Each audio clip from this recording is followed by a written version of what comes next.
A very warm afternoon, my dear kids. Well, students, previous two videos, we have learned that what are adverbs, what are different types of adverbs. Now, in this video, we shall be dealing with the position of adverbs because it's quite important. Okay, so here we start with our presentation.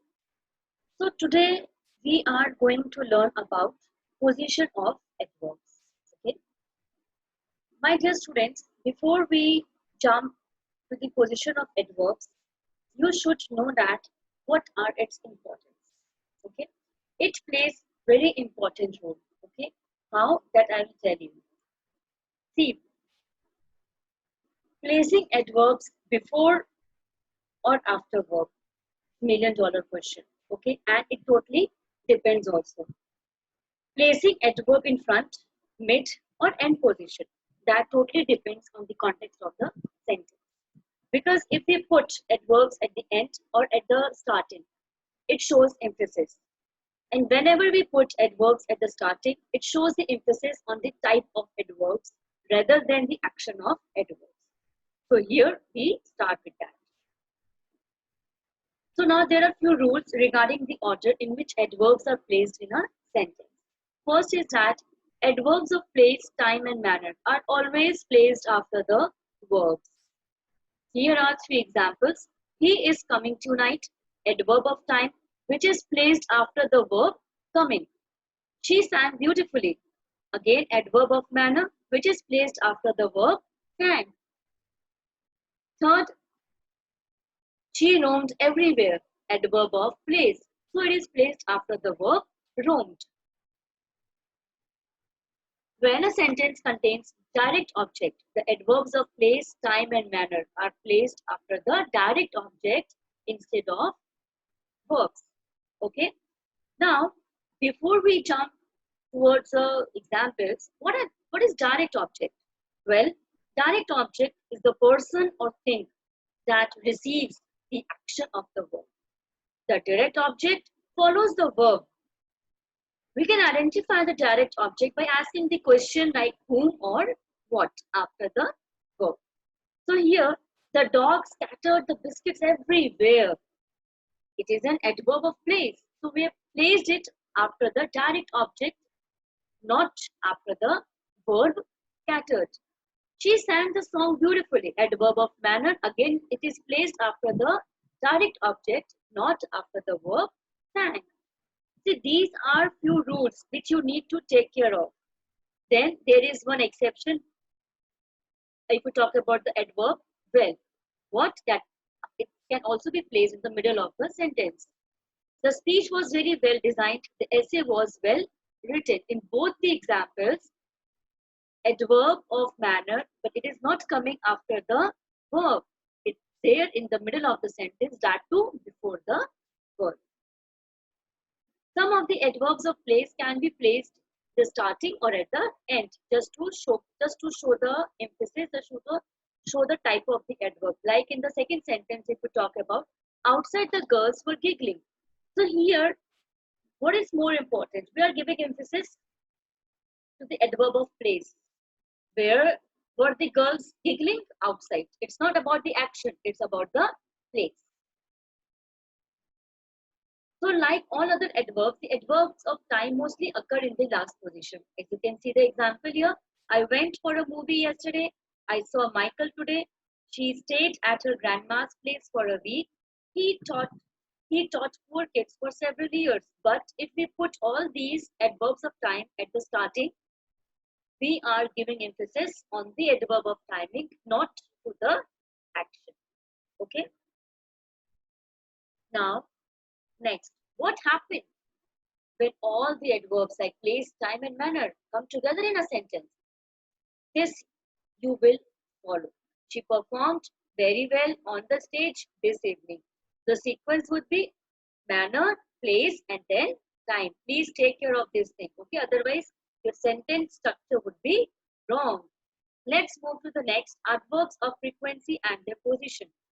Adverbs of frequency, we know that are those adverbs that tell us the ofteness of the occurrence of an action, and a bit different from the rest of the adverbs because it has quite more exceptions.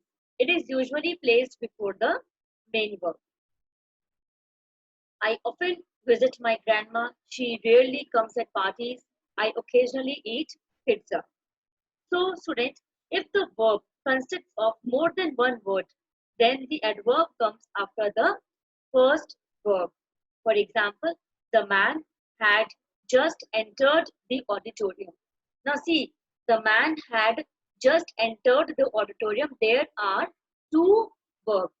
One is helping, another one is main verb.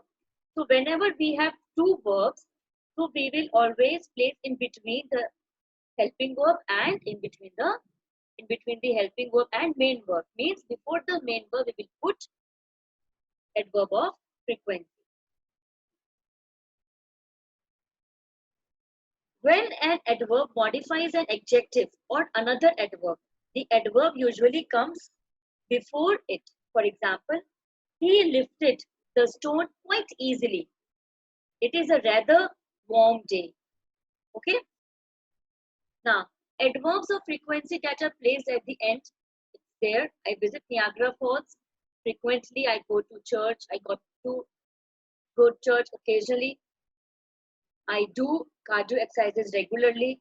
Adverbs of frequency placed in the middle of the sentence. He is often late for his dance classes. We usually go for a walk in the evening. As you know all, for emphasis, we can put the adverb at the beginning or end of the sentence. So the students, there are few exceptions and I'm giving you that few exceptions. Just listen to me very carefully. Okay. The adverb enough is always placed after the word which it modifies. For example, is this good enough for you? Is the box large enough for all your books? Okay. The word only should be placed before the word it modifies. For example, I only have 4 bags right now.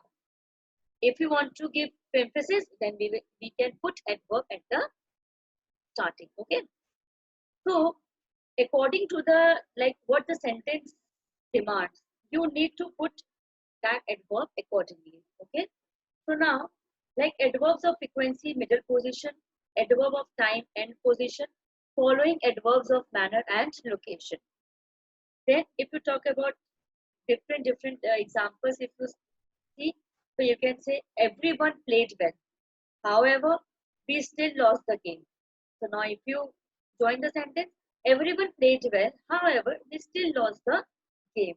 So you need to take care of few things. Like if I am saying, sometimes I see him at the supermarket. I see him at the supermarket sometimes. I sometimes see him at the supermarket. In all these cases, sometimes is placed and it is perfectly fine. Now, students, there is a very little difference between very and to. Now, what's that little difference between very and to? Because you have exercise based on that. See, to is quite has a negative meaning. Okay, very has a positive or a negative meaning both. So you need to take care of that. You have to read the sentence first. I am saying, suppose I am giving an example. The coffee is very hot, but I can drink it. Hot, possible to drink. Possible to drink.